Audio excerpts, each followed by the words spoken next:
Hiccup's kind of spinning plates. He's trying to be chief. He's trying to be a potential husband to Astrid. He's trying to be whatever he is to Toothless. And then, of course, when Toothless meets the Light Fury, Hiccup is kind of forced into being not the only show in town. And so there's a big transition coming. The big sort of elephant in the room is, we fought so hard to bring dragons here and to live alongside them. Is this actually what's best for them? Hiccup and the Vikings all realize that their home is not a piece of soil. Their home is them. And wherever, as long as they're together, Berk will be wherever they are. And so they're forced to leave their island and start anew. And they basically start this colony, effectively, that is a continuation of the old Berk. But it's all the same people, it's all the same energy and songs and traditions, just in a slightly new context, and it's proof positive that that home is where the heart is.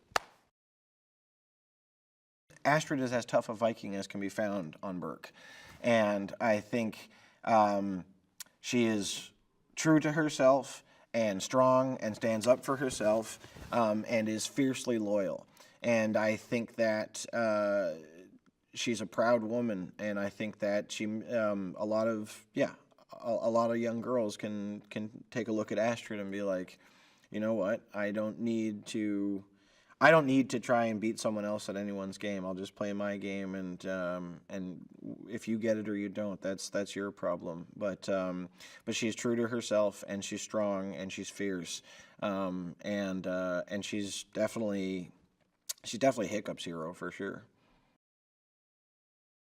There's a part of Toothless that Hiccup can never fulfill, and of course then we meet the Light Fury, and like I said, we get to see what it looks like when Toothless flirts, and it's this sort of like, every parent has to go through that period when their kid eventually starts, looking at other kids, and getting crushes and all that stuff, and the priorities aren't just, carrot sticks and homework, and so I think you see them just growing up. Basically, this is all just a roundabout way of like, Toothless has not plateaued.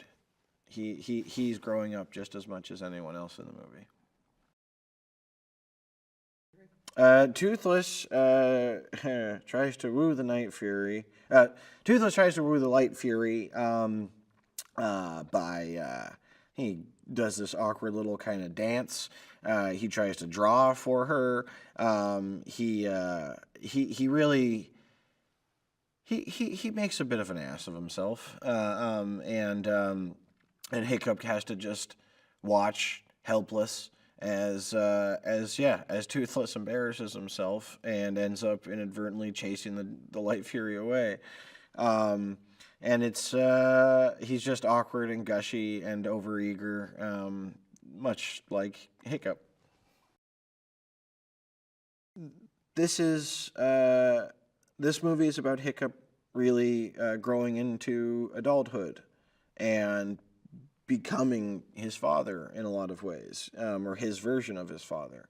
Like I said, he inherits the mantle of chief. He is forced into making big, tough decisions with the future of Berk on the line, and so I don't know that he could do that without a sort of his father's voice, hearing his father's voice or feeling his father's spirit. And so he has these sort of lovely dreams, these sort of flashbacks where his father bestows bits of wisdom that will help steer Hiccup on the right course. And so even if his father is not with him anymore, in that, he died in the second movie, he's still around in a big way. And all of Hiccup's life, he has been contending with his father's legacy. And I think this is the part of the story where he embraces it. I'm very proud that we have consistently embraced and hammered home a message for square pegs everywhere. That just because stuff has been a certain way doesn't mean that that's how it has to be, and that just because you aren't like everyone else doesn't mean that you don't have something to offer. And I think that there's a lot of kids out there who are maybe wired differently than the average classmate, and I think that, as I was, and I think that having characters like Hiccup and Astrid are important to show you that what makes you different isn't a failing, but a virtue.